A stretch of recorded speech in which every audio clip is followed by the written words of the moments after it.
Hi everyone, it's Sam from Steele Wealth Management. We hope you're doing well and making your way through the end of tax season. We wanted to provide an investment update today and talk about equity, fixed income, and alternative investment markets, and then delve into alternative investment markets a little bit deeper. With respect to stock markets, equities, they've performed fairly well this year in the face of recession worries, higher interest rates, and conflict in the Middle East. We're finding attractive valuations in equity markets outside of the USA, and US markets continue to climb higher on the backs of a few key large technology companies, so we're mindful of that. With respect to fixed income markets, that would be government bonds, corporate bonds, that type of thing.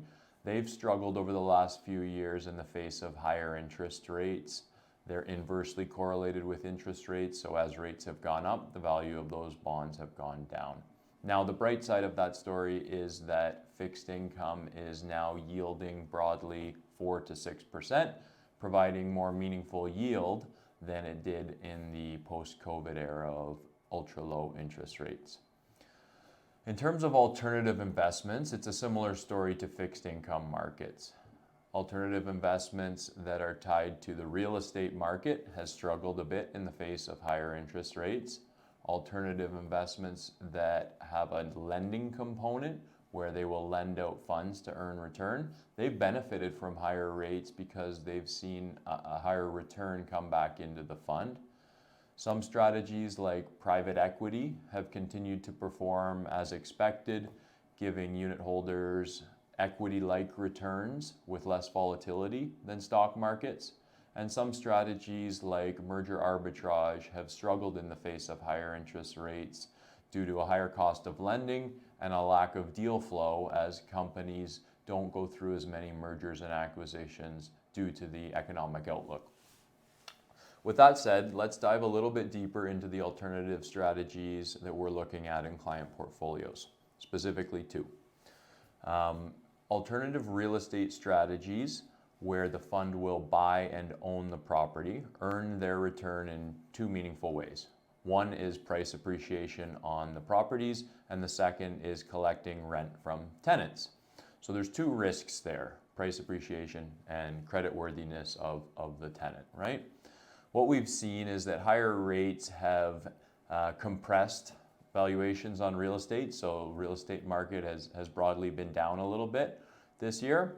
And then creditworthiness of tenants, most tenants have continued to pay. So funds that have that strategy overall have been fairly flat in 2024.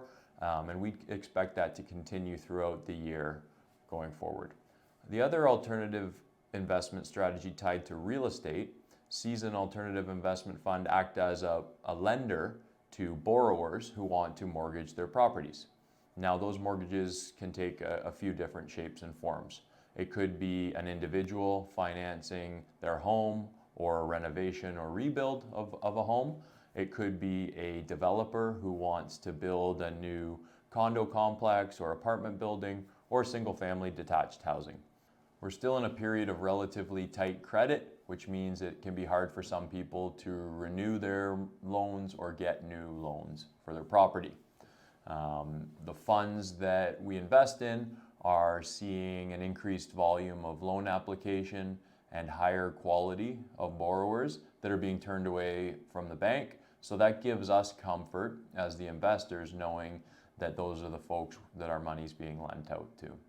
One potential issue with alternative investment funds is gating. That's where the fund will restrict redemptions. In some of the real estate ownership strategies I mentioned earlier, we've seen the fund gate for a period of 3 months or more due to the illiquid nature of real estate. It takes a while to sell a property. And in a market where you have high interest rates and low activity, that can pose a problem when investors want to sell their position.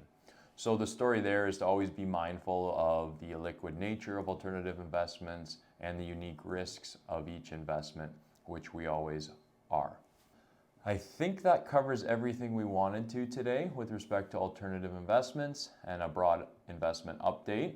So good luck with tax season, everyone. As always, if you have any questions, please reach out to us. We're here to help and we like hearing from you. Thank you.